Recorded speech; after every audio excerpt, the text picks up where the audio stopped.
All right, we are recording, and just to state for the record, this is a meeting to discuss the flood damage prevention ordinance being held on Wednesday, February 8th at 7 p.m. This meeting will be posted, or this Zoom meeting will be posted to the city website, so everybody knows that being recorded. And I'm now going to turn it over to Ken. Good evening, Ken.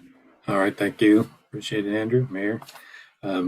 We want to spend a little bit of time just to review the reasons why the ordinance was introduced, changed, and then field some of your questions just as a procedure note so everybody knows everyone is muted and you do not have the ability to unmute yourself currently.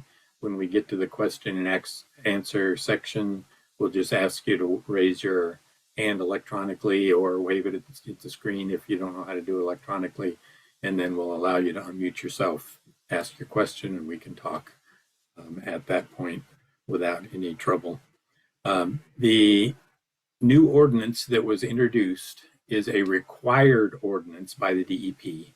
It was required to be modified and adjusted, and the recommendations that we have put in there, some of them are ours. The majority of it was what was designed by the DEP, and some of it is also connected to our flood insurance assessment that was done this past year, connected with the CRS program, the community rating system that provides the discounts to your insurance rates. The purpose of the DEP requiring this new ordinance was to combine all regulations that are out there connected to flood damage and building in flood zones.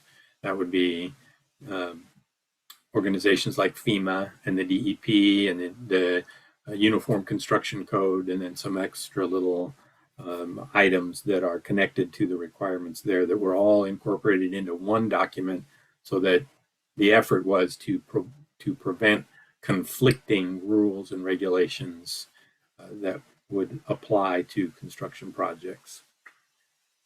We have incorporated almost everything from our original flood damage prevention ordinance, our current flood damage prevention ordinance, into this new document, and that was introduced just this past week. The one thing that was excluded that will get reintroduced in the next month or two was an item that conflicted with FEMA's regulations and the ability to get the ICC, the increased cost of compliance regulations, and that was connected to the elevation of equipment and appliances when you are a repetitive loss property. We just have to reword that section based on the DEP's requirement. We have to reword that section with our own definitions and not a definition or wording connected with repetitive loss, because it can influence whether someone can get an increased cost of compliance payment should there be damage at some time in the future. So we're going to reword that, and we got that last minute, actually the day of introducing it. We decided to just delete it, and we'll reintroduce it when it's worded appropriately and get it back into the ordinance in the next month or two. Ken, may I ask? Ken, may I ask just for everybody's edification that you just define repetitive loss in case people don't know what that term is? Okay, and I was going to get to that a little bit later, but we can do it right now. That is great. Repetitive loss is anybody that has had damage within two insurance claims within a 10-year period, and that's any 10-year period back to 1978, I believe it was.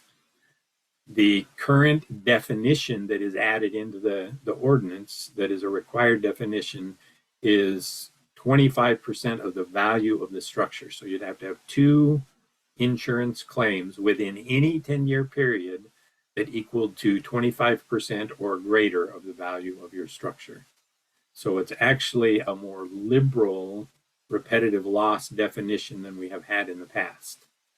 So that is one thing that goes slightly away from the restrictions that we were trying to keep here in Lambertville to help prevent flood damage prevention. It should not affect any of our CRS points because it's a required definition from DEP and FEMA.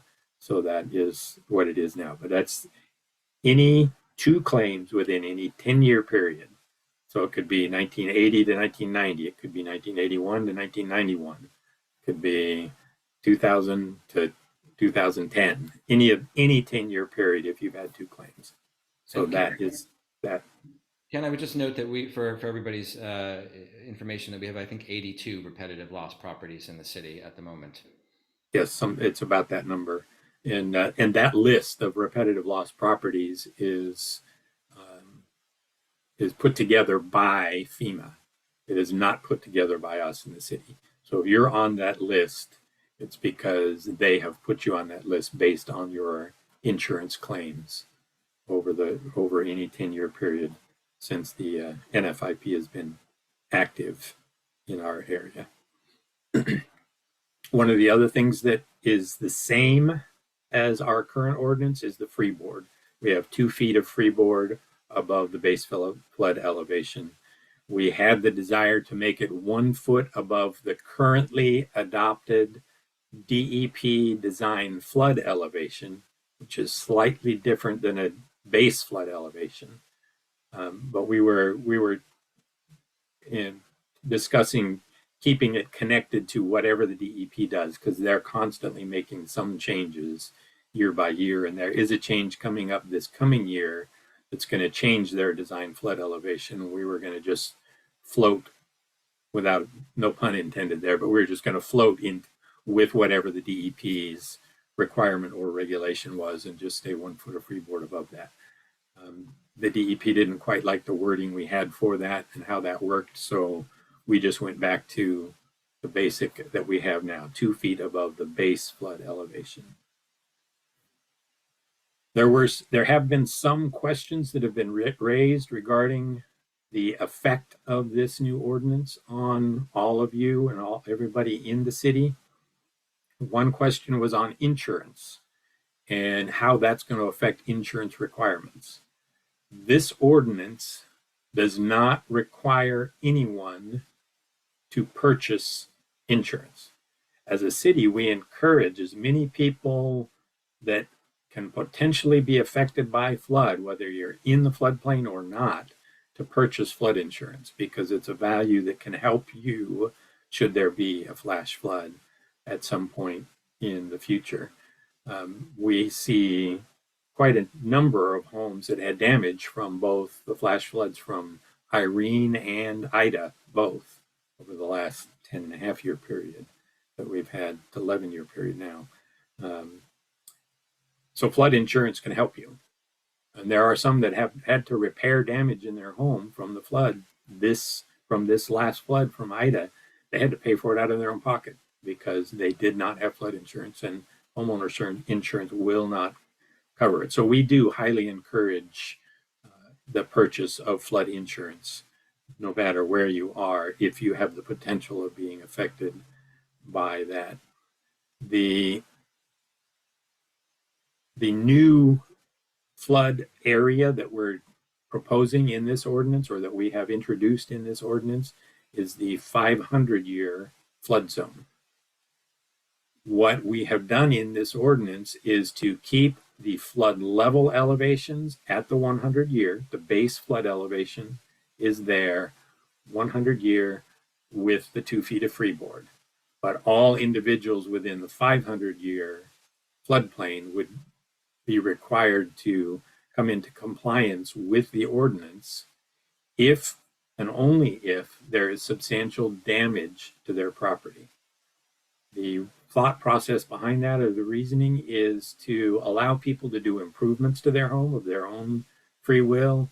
You could double, triple, quadruple the value of your home by doing additions and whatever, and not have to come into compliance with the ordinance. It's only when there's substantial damage, and we know that normally there's going to be insurance that covers that damage, and your restoration is not going to be a burden, as it would if you were going to need to come into compliance through substantial improvement, where you willfully want to make those changes to your own property.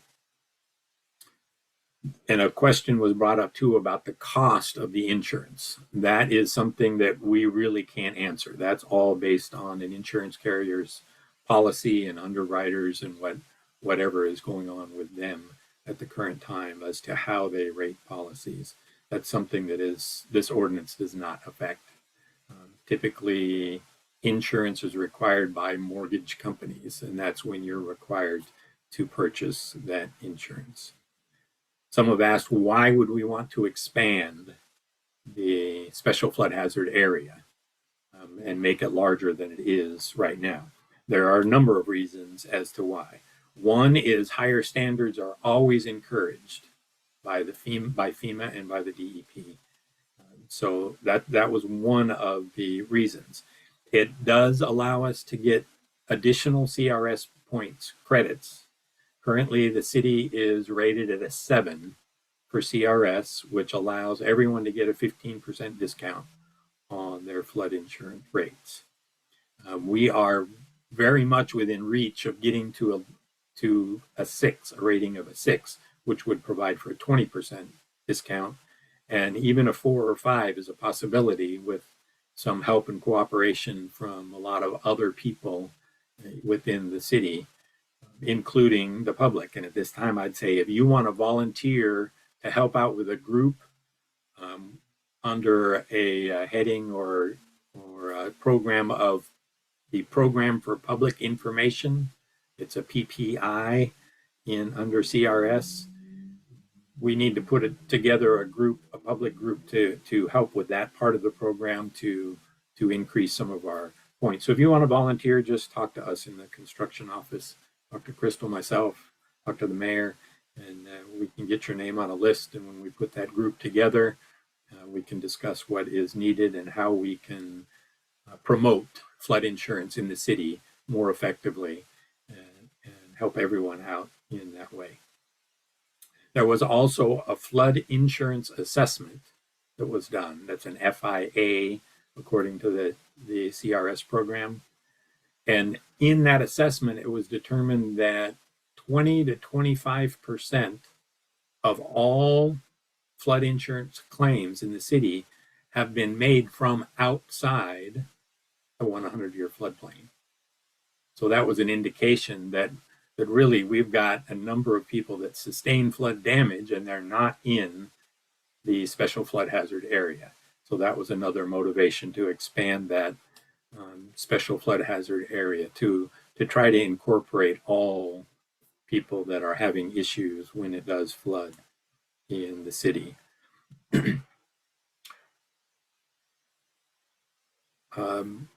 I'm just reading one of my notes that I don't remember I even put on there, so I'll get to that in a minute.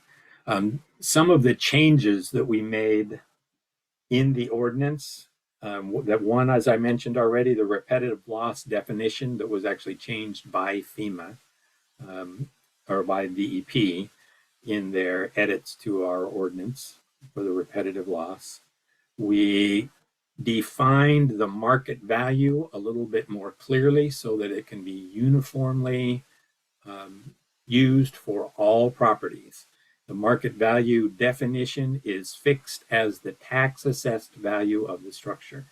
So that's the rate that we would be using for any calculations for substantial damage, substantial improvement on any properties. And that is specific in the ordinance. Another change that was made is that variances for historic structures will be automatic through the ordinance. They will not need to go to the zoning board of adjustments unless there are items that you want a variance for that can easily be accomplished through construction activities. So historic structures, if you're going to request a variance for not elevating your home because it was substantially damaged, or you're doing a substantial improvement within the 100-year zone, if you're requesting for that variance, then you can get it straight through the floodplain administrator without the extra expense of going to the board. You would be required to do everything that you can to come into compliance. So that would mean like filling your basement, putting in flood vents, things of that nature, flood proofing a commercial building to the 2 feet above the base flood elevation. Those types of things would be automatically granted as variances. If you wanted to not fill your basement, then you would have to go to the Board of Adjustments to get a variance, because it's something that can be done. It's essentially just a variance for not elevating the home to get it 2 feet above the base flood elevation.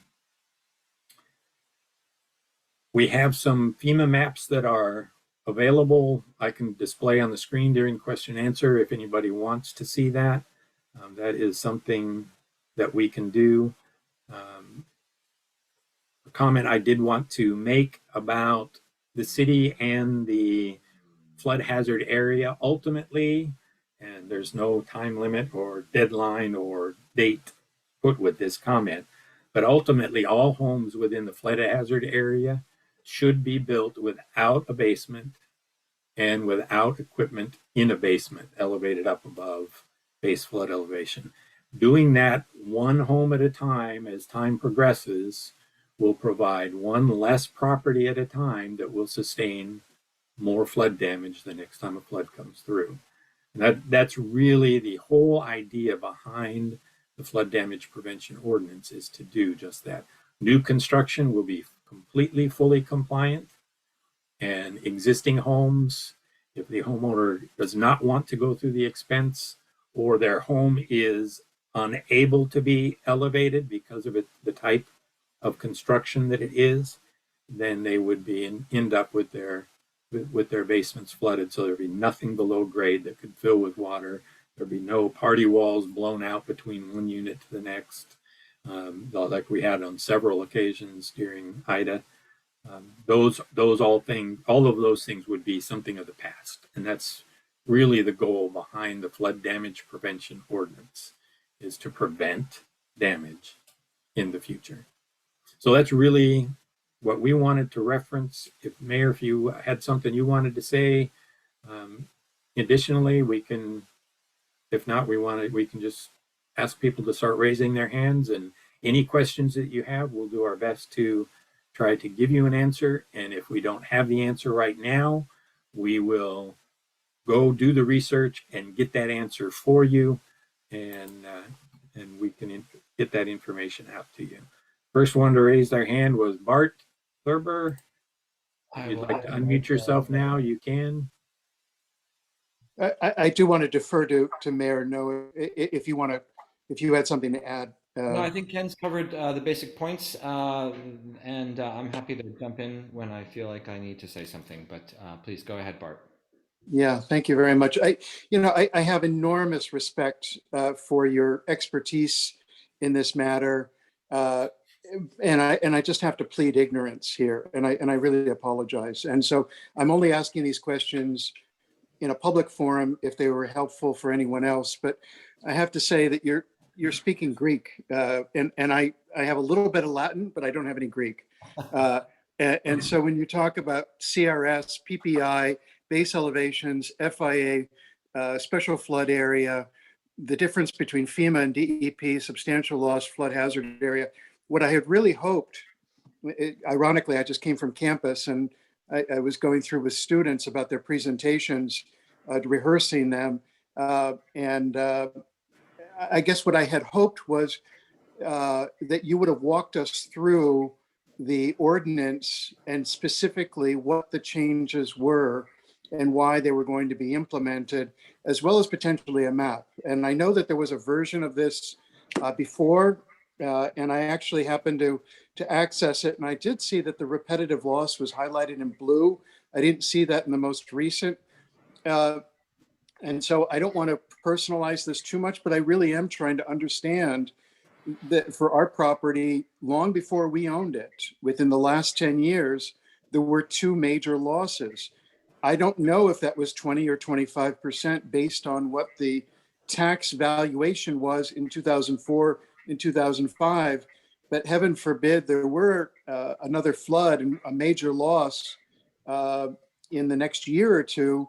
Does that automatically or retroactively kick in certain features? And again, I don't want to sideline the conversation. I am trying to be helpful here, but you use specifically a term, retroactive and liberal.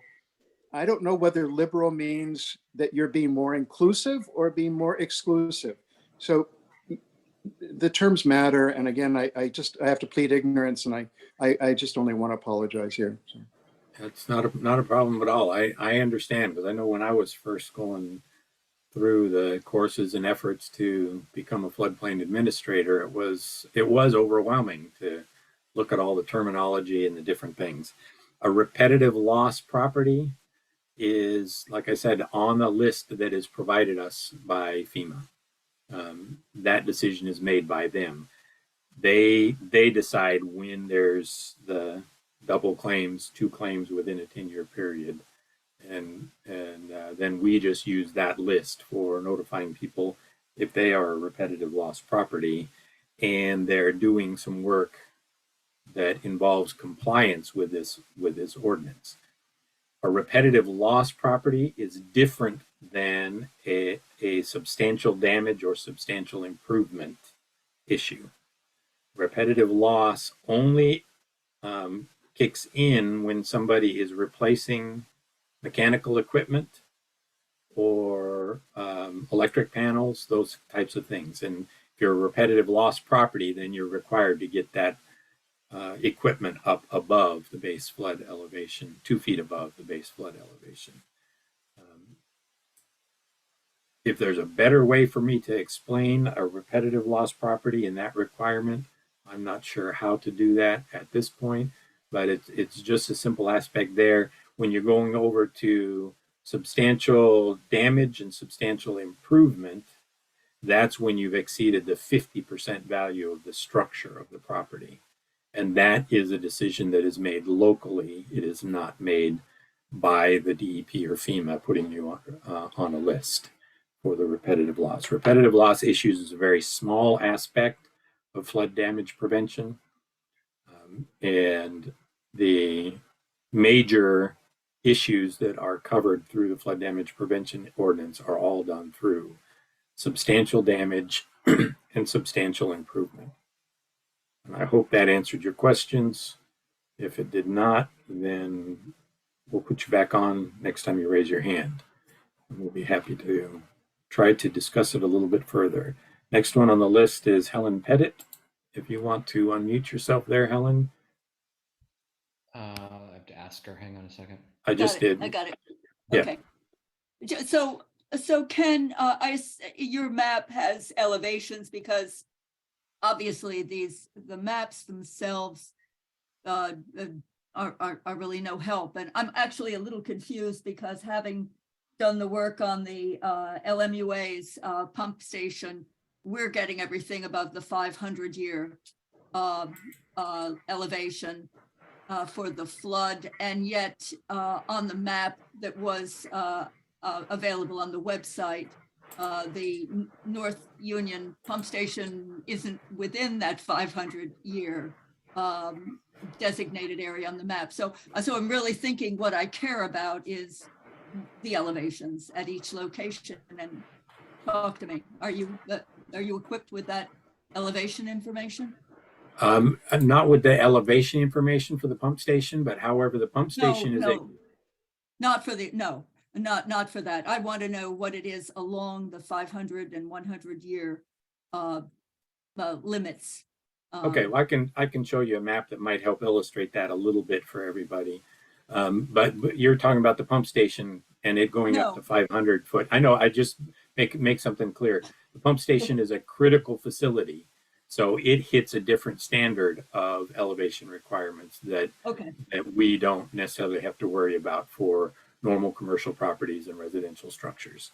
So that's why it's going up and above the 500-year flood elevation, because it is located within the 100-year floodplain, and it is required to get up.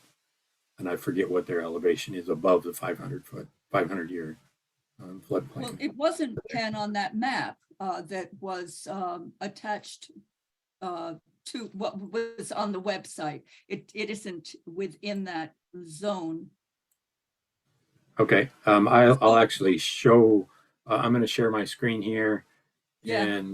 and show you a map that is actually that end of town. And I'll illustrate your flood elevations through this map as well. Right Okay. here, that pump station, if you can see my little cursor, is right there. And this whole bluish area, blue greenish area, that's all within the 100-year floodplain, and that's where the Okay. pump station is. Yes. In this map, the brownish area, Yeah. that is the 500-year floodplain. Okay. So what Okay. was the map, the FEMA map that was available on the website then on at the council meting? Helen, I can answer that question. That was generated at my request by someone from FEMA as an illustrative tool. You know, I don't know that it's a technical map. But Okay, it was disregard it. That's What's what it? confused me. I couldn't understand why, yeah, it didn't make any sense to me. It seemed too narrow for me. And knowing that the village apartments were underwater every other day, you know, and that our pump station at North Union is in the 500-year, I couldn't reconcile that map from the council meeting documents with what I knew to be the case. So you've clarified that. Thank you. I would just Okay. note that was generated by FEMA. So even though it's not a technical map, it's you know, it's not this map that we're looking at, but it's you know, something that FEMA generated at my request. And this map, Ken, this map that I'm looking at now is the map we're talking about. yes, and this map is available to anybody at any time through FEMA's website. You just go to FEMA.gov, and I'll just back up one page here so you can see what you're looking for. Actually, I'll back up a couple pages. When you're looking for a location, you just go to the FEMA Flood Map Service Center, and you can enter in an address, search it, and that map will come up at that location and show you what you're looking at. I happened to move the map after I just used a generic search a little bit earlier today to have it prepped and ready for everybody. Oh, that's And great. it takes a couple minutes for it to load up. Then you've got it like that, and then you can just zoom in, and this is at Bridge Street, because I happen to just I have no idea what's at 14 Bridge Street. I just put that address in just to get to the map. Right. And then you can just look at it, and you can slide it around, and it'll regenerate the floodplain locations for you on there. So the brown is the 500 and the blue is the 100, correct? That is correct. Okay, got it. Thank you. You're welcome. I'm going to stop share so I don't have something in my way when I'm asking the next person. Let's see, Bill Neely, if you could unmute yourself. I just sent you a note. What can we do for you here? Yes, can you hear me all? Yes, just fine. Great. Well, thank you, Ken. Thank you, Mayor Nowick, for putting this on. I have a house at 3 Ferry Street, and I've spoken to you about this, Ken, before. So my question is kind of two parts. One is,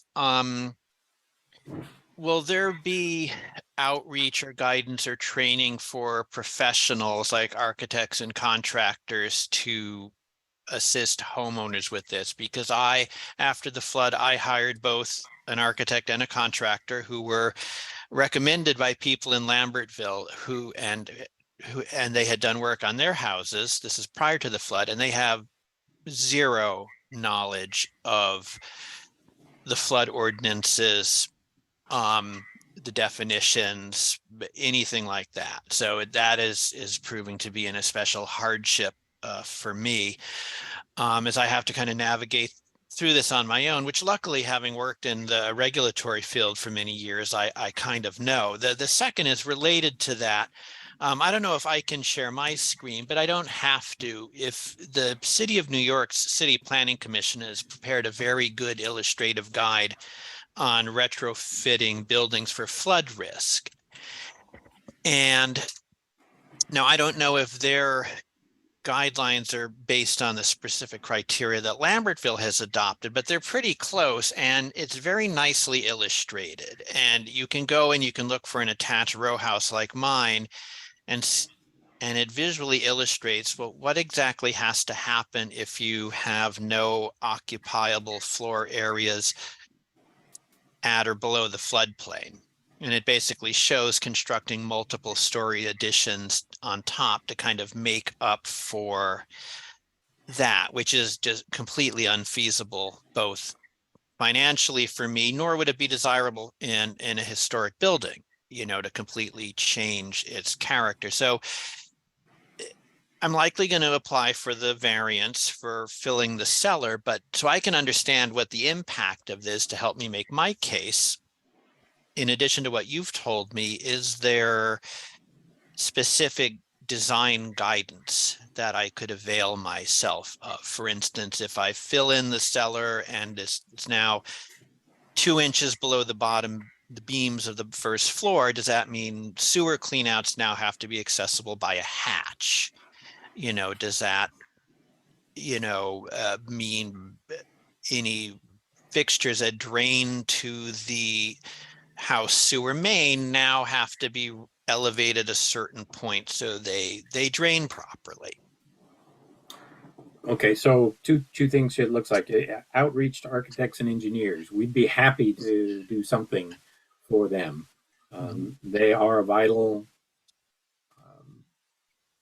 component of this whole process. The architects and engineers are. So I would be happy to help them out. The design guidance that you're referring to has to come from those architects and engineers. We can't be your designer, which is an issue. But you're talking about cleanout specifically. There's always ways to get access to a cleanout. From a plumbing perspective, all they have to do is turn a cleanout out to the exterior wall. You know, if they're bringing it up into a floor space because you have a thin crawl space underneath, all they have to do is turn it out to an exterior wall, and then they have access to the cleanout right from the exterior edge of the wall. If you have a larger crawl space underneath, like there's one that's going to be filling their basement very shortly over on Swan Street, they're going to have almost a 3-foot crawl space underneath their first floor based on elevations around outside. So that's not going to be an issue for them at all. They just have a hatch to go underneath. A couple units on North Union that filled their basement after Ida, they've got a crawl space. I don't want to say it's about 2 feet. They've got some clean outs, things like that are at the inside their crawl space. But the simplest thing for a clean outs is just to turn them out to the outside wall, and it's easy access from outside. So if somebody had to run a snake through it, their equipment sits right on the outside, doesn't even have to come in the house, and all the mess stays outside from cleaning out a sewer line that may be clogged. Sewer lines themselves can stay underneath and inside a filled basement because they just like they do on the outside. They're just below grade. That's it. And you service or maintain them like you would any other sewer line that's underground. But yeah, we'd be happy to try to arrange something. We could do another, if there was some support for it, we could do another webinar through the city next month.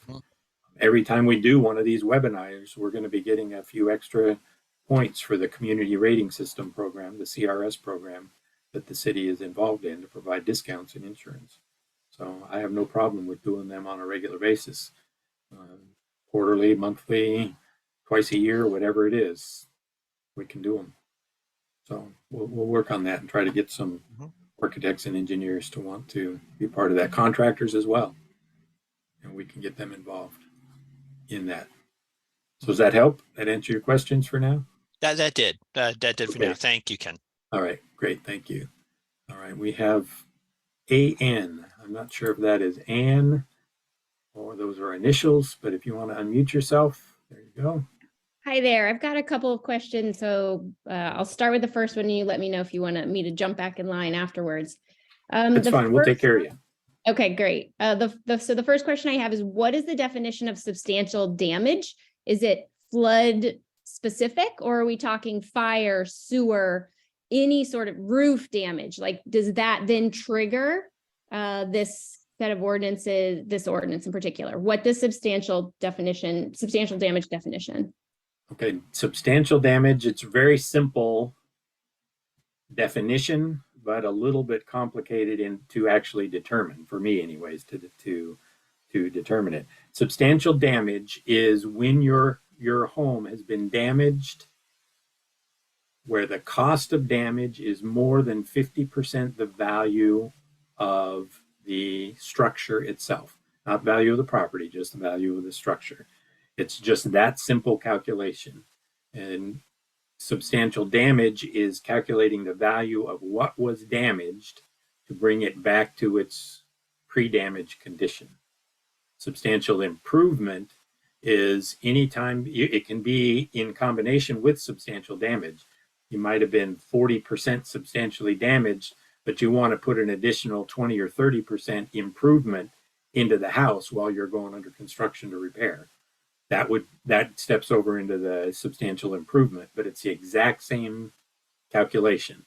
50% of the value of the structure itself. I hope that answers your question. Not quite. Let me give you a for instance to see if we can sort of tease it out a little bit. So Sure. Let's say that there's a fire in the house and there's, and it's 40% substantial damage. So it would not trigger moving the electricals up above flood level. But let's say that there's a fire and it's 60%. So then it is substantial damage. So then let's say it's the electrical panel that's in the basement that caught fire. So would that then trigger it having to be moved up above flood? Okay, so let's define that a little bit. Just the movement of an electric panel up would be a requirement that would be connected with the repetitive loss part of the ordinance. Substantial damage or substantial improvement, when you reach that 50% threshold, you are now required to elevate the entire structure 2 feet above the base flood elevation. So that means you hire a home lifter and bring your house and you lift it up, whatever amount of feet it takes, and then you build a new foundation wall underneath it and you set the home back down on that elevated structure. That's actually going to be taking place down on South Union in the next 2, 3, 4 months. There is a house that's going to be lifted. Was not substantial damage. This is by owner desire only to prevent future damage. They want to do it themselves. They've got the money to do it and they're going to do it. So keep your eye on that on South Union. So if there is a fire with substantial damage, the house would then have to be raised, even though it's not flood related. That's correct. Okay, and then how? It's any damage. It could be a roof collapse. It could be, God forbid, a car that came off the road and went through the house, a fire, or a flood. Anything that damages the home would be used. You step into the substantial damage category, and you must comply with the Flood Damage Prevention Ordinance. So okay, so all right, that does answer the question. So then my sort of follow-up question is, what I heard you saying when you're explaining at the beginning of this was that, some of the things are mandated in the ordinance, but it does not sound like adding the 500-year floodplain to the ordinance is required, and that the city could just leave it at the 100-year floodplain. Is that correct? That is correct, but the city has chosen to expand it to the 500-year floodplain. And with a couple of caveats on that the elevation requirements are all based on the 100-year floodplain elevation levels. And that it is in the 500-year floodplain, it only applies to substantial damage. It does not apply to substantial improvements. Okay. Does that help? It does help. Yeah. So thank you. Okay, and like I said before, if you have anything else you want to talk about for it, we're always available in the construction office. Thank you. You're welcome. Okay, we're, I think, back to Bart. Next one on our list, if you want to unmute your mic. Actually, there are a couple of people, and Gina also had added her name. But if Yes. it were possible, Ken, at all, I did see where the ordinance had highlighted the changes, it seemed anyway, in the version that I saw, where they were highlighting the changes to the ordinance that were highlighted in different sections. If that were possible to post in some way, I would greatly appreciate that, with maybe some sort of a brief reference to DEP recommendation or FEMA or whatever if that were at all possible. The other thing is, I just wanted to ask, there's no chat section here, so I may follow up, but I do want to understand those properties that have been identified as repetitive loss. Mayor Nowick had mentioned 82, and I just don't know if our property already exists in that. And so to understand, Yeah. again, we only have owned the property ourselves since 2013, but there were losses, as I said, substantial losses in 204 and 205, and I just want to understand the implications for us personally. Thank you very Sure. much. Yeah, no problem. Yeah, just check with us in the construction office, and we can verify your address on whether it's on the list or not. Yeah, Thank you. Jump in here just for a second? It Sure. may be helpful to take a minute just to review the memo, which I can screen share, which really just highlights the the changes, the substantive changes. So Bart, you could read through the entire ordinance. There were many small, just language changes that don't affect the ordinance, but there really just were a few components of the ordinance that fell into any kind of change. And if you like, I can just take a minute to share my screen and just review that. We did release a copy of this memo. It has been updated because right before the meeting, the DEP finally sent back the final language, and we've updated the memo, but I don't know that it's actually the updated memo has been posted on the website. So let me just take 2 or 3 minutes here and share this memo with everybody. So this basically reflects the sum changes of the proposed flood damage prevention ordinance. So we note now that the freeboard height is not changing. So this is originally this was going to be changing. We now note that it's not changing. The definition of the market value is really just a clarification in this new ordinance. We do note that the variances to historical structures will be automatically granted. That is a substantial change, I think, rather than having to go through the boards for variances. And then, of course, the last one is inclusion of the 500-year flood zone, or the 2% annual chance area of the flood. And I would just note, and we'll post this to the website, that as Ken noted kind of in his introduction, that a flood insurance study that was performed this past year noted that there were about 25% of all flood insurance claims made by property owners outside the 100-year flood zone. It's part of the reason we want to do this, that insurance claims have been repeatedly paid out with any requirement to comply. Expanding the special flood hazard area while keeping the same requirements will eventually reduce losses and claims. As Ken noted, it will provide the opportunity to gain further CSR points with the hope of further reductions in flood insurance rates.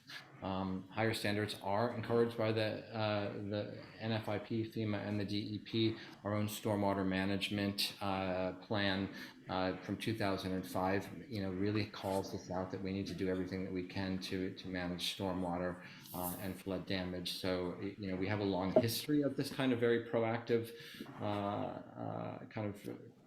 approach. And it does, we did remove the substantial improvement from the required compliance. So those are the basic changes to the ordinance. So, other than including the 500-year floodplain, and the variance requirement no longer requiring people to go before the board, it's pretty straightforward. So with that, I'll jump on to ask Gina to unmute and ask her questions. Gina? Hi, good evening. So I have a couple of questions. I'm primarily concerned with the new language regarding the properties that are within the 500-year flood plain, and including them within the substantial flood area. What is it called? The Special flood Special, hazard yeah, area. substantial flood hazard area. special flood, Yeah, yeah, special flood hazard it's area. special. Yes, it's very Yeah, special. it's very So, special. um, like I can really appreciate the city's desire to want to reduce flood losses and claims.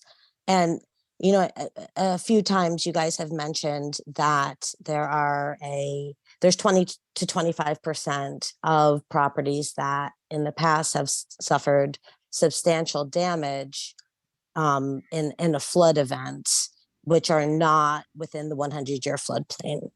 And so I guess what I'm wondering is adding in the 500-year floodplain, how many, are you now are you now capturing all of those losses which were not included previously? And if not, how many of them are you now capturing by expanding the special flood hazard area to the 500-year floodplain? Okay, so a couple things here. Those 20 to 25% of claims outside of the 100-year flood zone are just claims. They were not substantial damage claims. If there was a substantial damage claim, then there was no requirement for them to comply with the flood damage prevention ordinance because they're outside the flood zone. They were just purely claims, flood claims. Okay. And then identifying specific locations for each of those claims, we have not done that work. That would be, first we'd have to get a list of all the addresses of the claims from FEMA, if they would even release that list to us. And then we'd have to locate all of those on a map to determine how many of those 20 to 25% of the claims were actually within the 500-year floodplain or even outside of the 500-year floodplain. So that would be an effort, yeah. Got it. So you don't know at this point whether or not this change to the ordinance is going to reduce the number of claims because you don't know you don't know where those claims were or have been. Well, In essence, that's correct. However, eventually it will reduce flood claims because as each property has a damage that connects them to the flood damage prevention ordinance, then they've got to make the corrections that will help prevent that damage in the future. So that is what will reduce claims in the future. And that's the effort behind, part of the effort behind it. And just to note something else, Gina, the Federal Privacy Act really hamstrings us in terms of information. So, for example, the repetitive loss listings, really only a couple of people in the city can have those. So there's not public information. Realtors don't even have to, property owners don't even have to pass that information along during property sales. So in terms of access to specific flood insurance claims, it's very unlikely that we'd be able to align claims with a map. So, what we're trying to do here is cast the broadest possible net for the greatest possible return for the entire city. Right. Yeah, I mean, I guess that, the fact that including the 500-year floodplain is not required, it's something the city is choosing to do.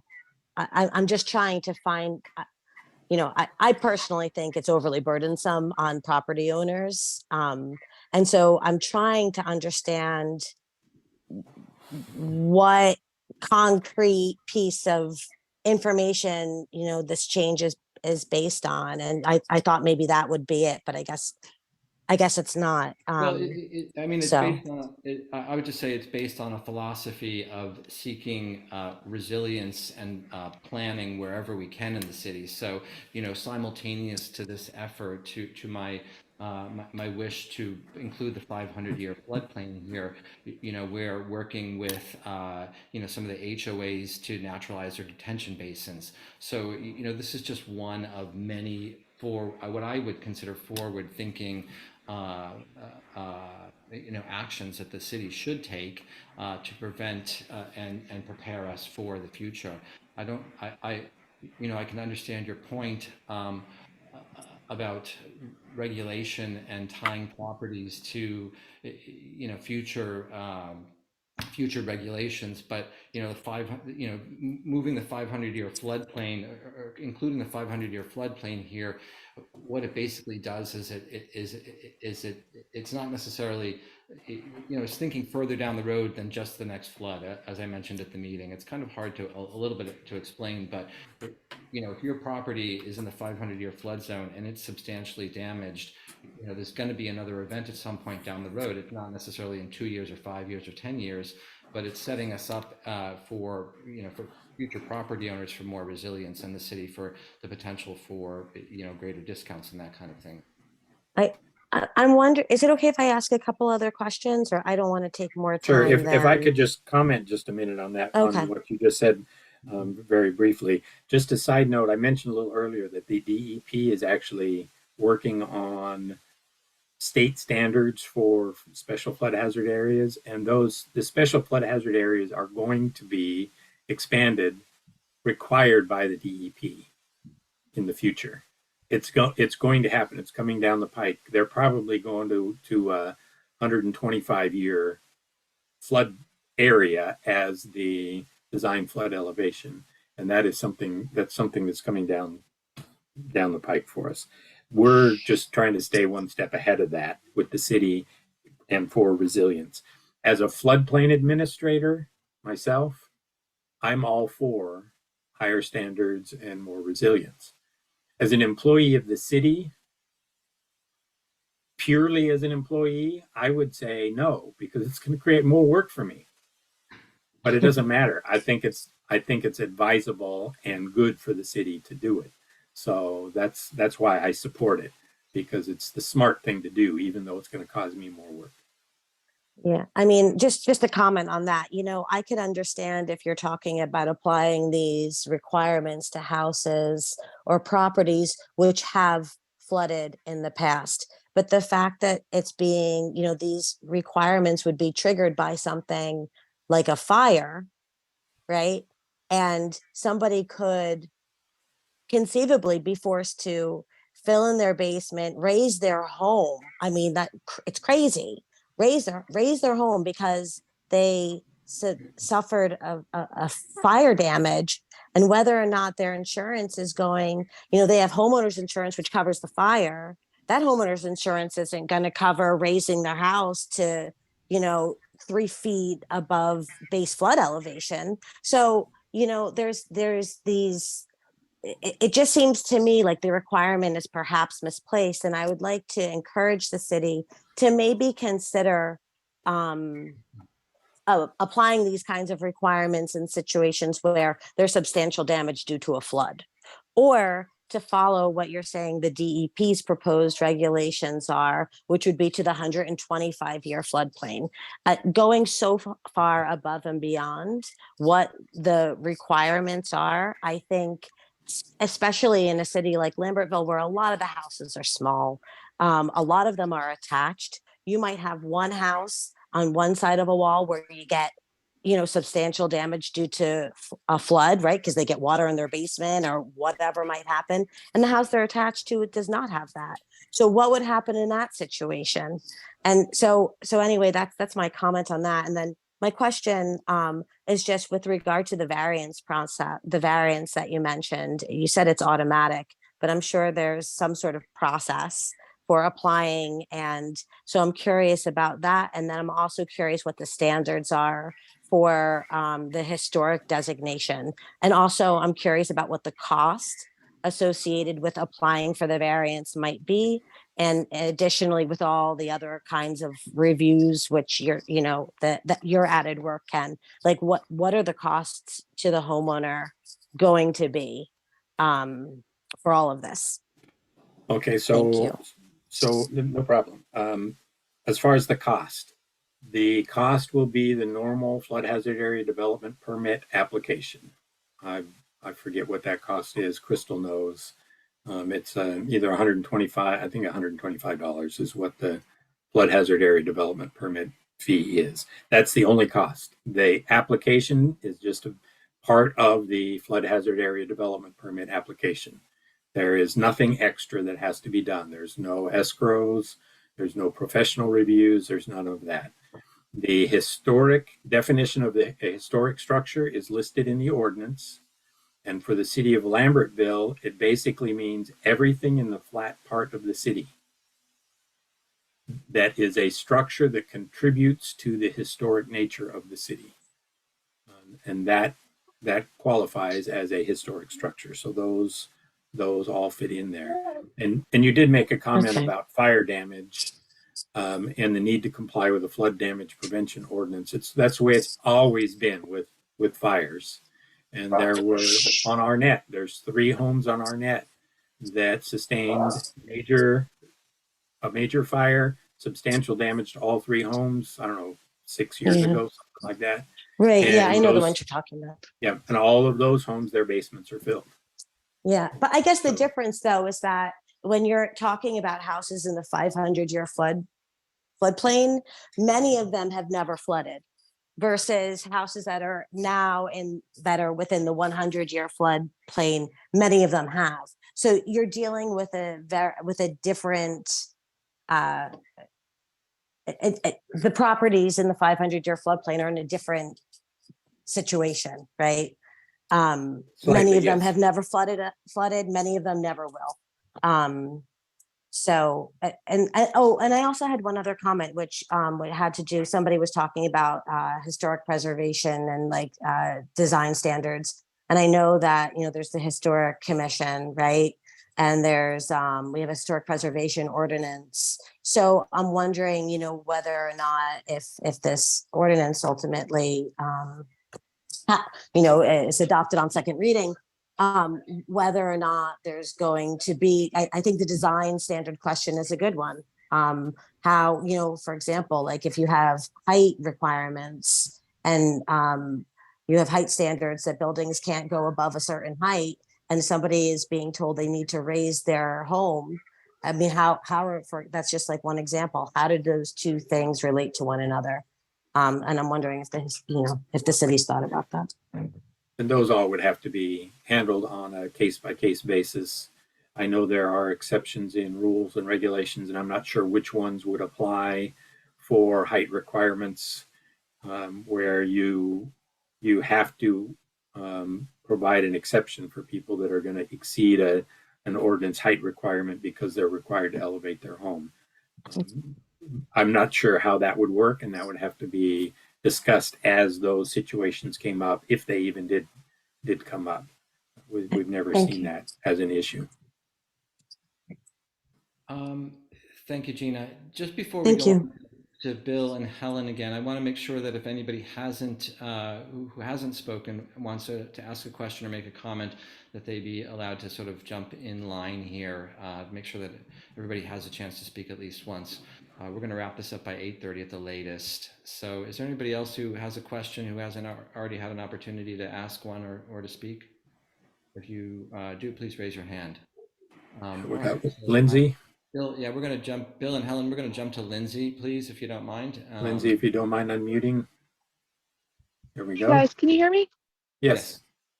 Okay, I just had another layman's term question about the feet of board requirement and what that actually means.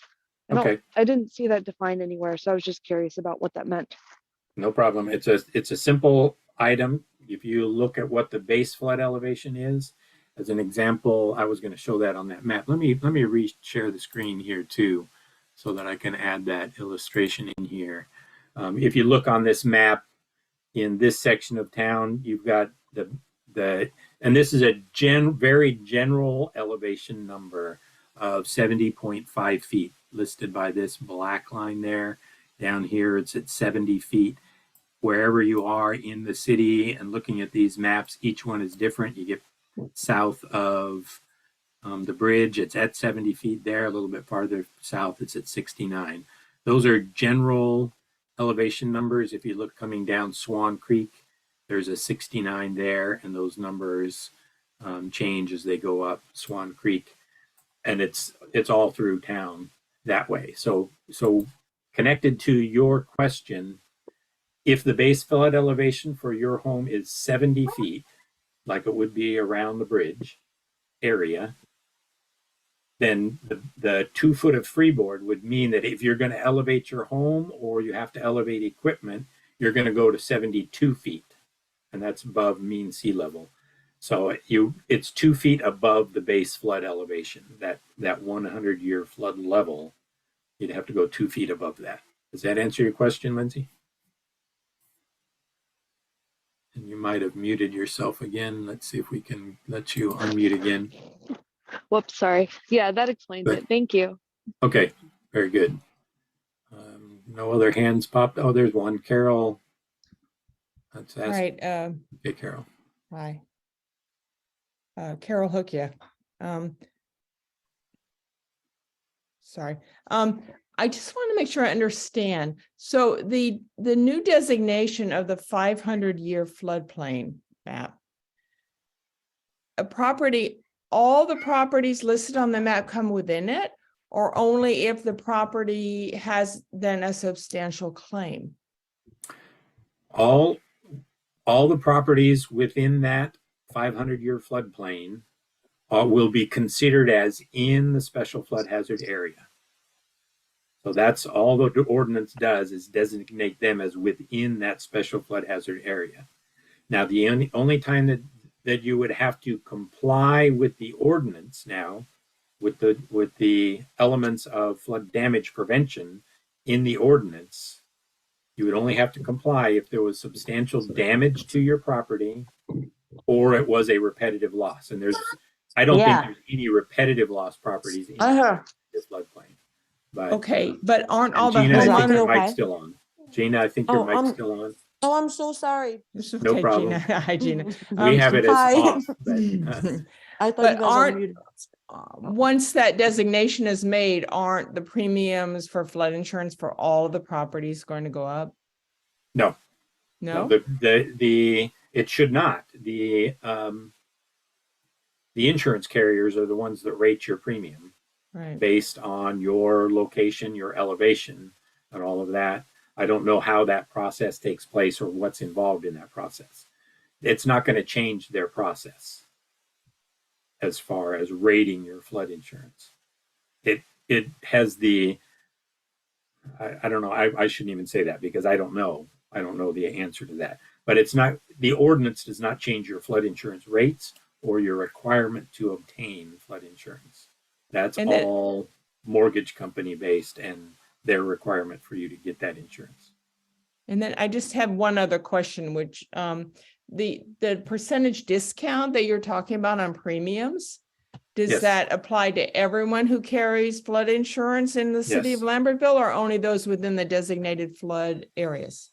It applies to everybody, whether you're in or out of the special flood hazard area. So whatever you're rate in it- you're, Yeah. So for example, if you're on Buttonwood where there was flash flooding, but you're not in either zone, 100 or 500-year flood zone, and you decide to buy flood insurance, you're going to get the same 15, 20, 25% discount, whatever the city's currently qualified for. And currently, we're qualified for 15%. all right, thank you. You're welcome. Thank you, Carol. Let's go back to Bill and Helen, if we can. Bill? Yes, thank you. Sort of a follow-up question, and this pertains to the, determining the, the impact of any costs. So I understand the logic of basing it on, something as sort of simple and uniform as the assessed value of the structure on a property. But I'm curious, is that really baked into stone, and is that something the city would reconsider in the future? The reason I ask, again, it goes back to my own situation, is, I have a mortgage, so, I have to have, homeowners insurance for a certain percentage of reconstructing the structure. And so, even at 80%, that's more than, what I have to insure the place for is more than twice the assessed value of the structure. Mm-hmm. Yes, it's something we could consider changing in the future. but currently that's what we have been using all through history. We've always used the tax assessed value. There have been some issues where ones have gone back to FEMA regulations and say, well, FEMA allows for these other ways of determining the value of the structure. And because we didn't have it specifically defined in our ordinance, then they were allowed to do it by some alternate means through FEMA. And we decided as a city to not fight over it, for lack of a better term. You know, we didn't want to spend time in court over this issue. We tried to keep it uniform for everybody, so everybody's on the same playing field. Everybody's got the same type of tax assessment, and that is the most logical way to do it, and it is a FEMA accepted way. So we just specified it in the ordinance that the value of the structure is the tax assessed value of the structure by the city of Lambertville. Just makes it clean and easy for everybody. You do have the option, if you want to get a market value and do something different, you'd have to appeal that decision. Now you'd be going to the board, zoning board of adjustments, with an appeal for your substantial damage based on your tax assessed value. We don't encourage that. We try to keep it uniform for everybody in the city, and that's the way. And Ken, that's the way we propose it. How long has that component of the ordinance been in place? Decades, or since how long have we done it that way? It was our first flood damage prevention ordinance, I want to say, was 81. I know that's when the first flood maps came out. So it's been in existence since at least 81. If it was in existence in some other form before that date, I'm not sure what form it was in, but that element's been in, you know, that part of substantial damage has been in our ordinances always. But it's been an open door for determining the appraised value or assessed value of the structure. And now we've got it just clean and clear cut. And just so everybody understands, that assessed value isn't necessarily the value on your form, your tax form. That value on there has been reduced by a very small percentage by the tax assessor. I think it's 1.4 or 1.6%. We add that 1.4, 1.6% back into it to get to what the tax assessor says the fair market value of your structure is. And they get reassessed every year. So as markets change, those assessments will change as well.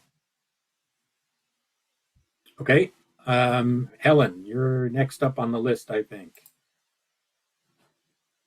If you want to unmute, Helen. I've got it. Okay. So I'm thinking that the situation with the flood damage is very analogous to the earthquakes in Turkey. We know the damage potential is there. It's just waiting for its moment to express itself. And we can continue building high rises and we continue developing without regard to that underlying risk. But we do it at great peril. And the peril is not only to the structures, but there is a great peril to human life as well. So I guess that's what I'm thinking as I listen to this discussion. It's something that we probably need to take seriously, and the sooner we kick into gear, the better. I think we have to be clear that these delineations only relate to river flooding. They don't relate to what we got going on up the hill with development. But yeah, I get it. Thank you. Yes, that's it. Exactly it. We're looking for that resiliency for the city, and that's why we're taking this step at this time. Our next one is Dave Bird. And right now that's the last one. So if anybody else has a question or comment, feel free to get on the list. Dave?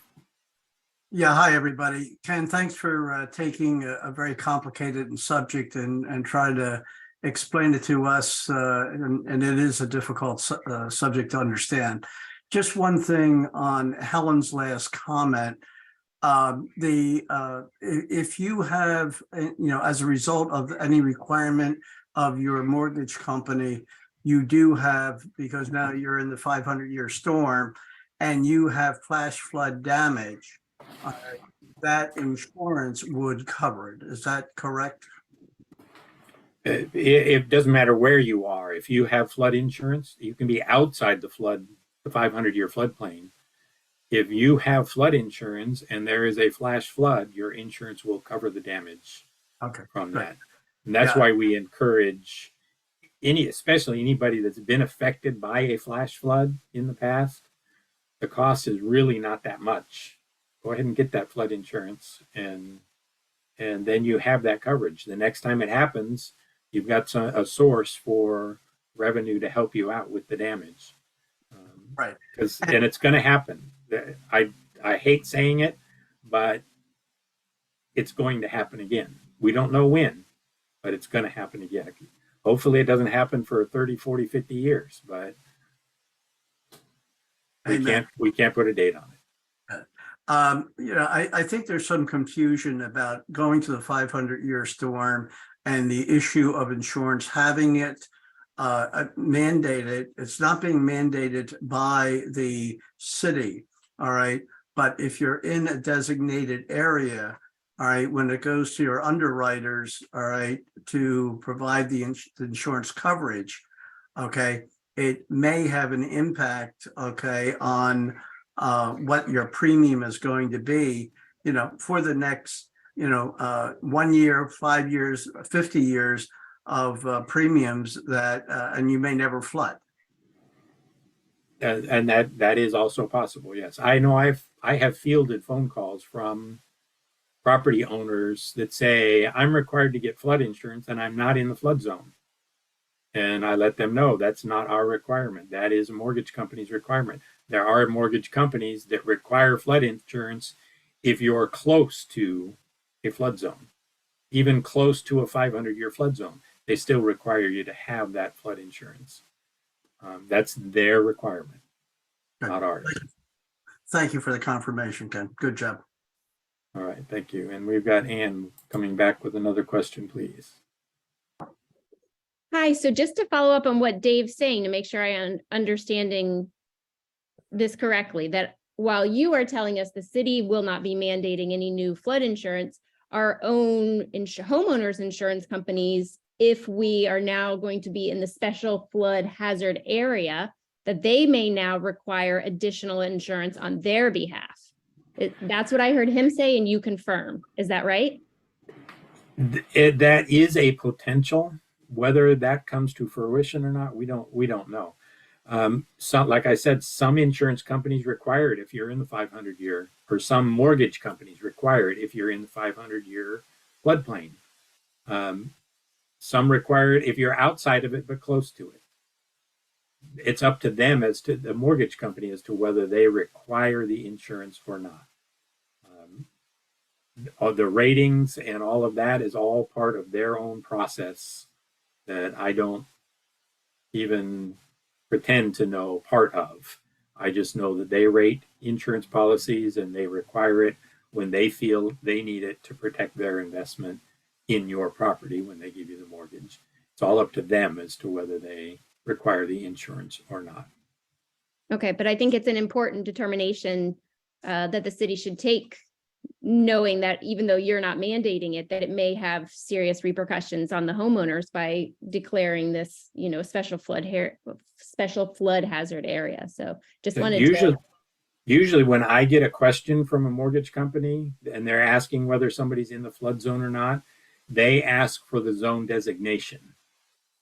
And if it's within the 100-year, usually they're asking for the AE zone. That's the 100-year zone. Most of the time, that's all they're concerned about. Only have there been rare occasions where somebody has asked if they were in the 500-year or zone X.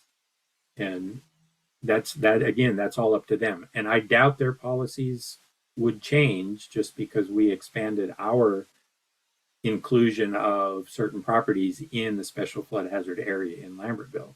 They're going to go by FEMA zone designations, AE or X, and that's what we have in Lambertville for the. And we would just give them that answer. or we would tell them it's undetermined. You might be close to the line, and we'll tell them it could be there in AE zone or in an X. Only an elevation certificate would tell, because sometimes you can't tell by the map whether a zone touches a structure or not, or whether it touches a property or not. It's not a definite picture because it's lines superimposed on top of a map. And the only way to be definitive about it is to get an elevation certificate, and then that'll tell you whether you're in that zone or not. Okay, thank you. You're welcome. So it looks like all the questions have been taken. We appreciate everybody here. And like I said before, if you have other questions, feel free to ask us in the construction office. We keep a log of all calls and questions that come in through the construction office. It's a requirement for us to do that, being in CRS. So you can add your name to our log if you would like, or keep yourself anonymous. You can say that as well when you ask us questions about the flood zone, and we'll try to get your questions answered. Looks like Carol put her hand up again.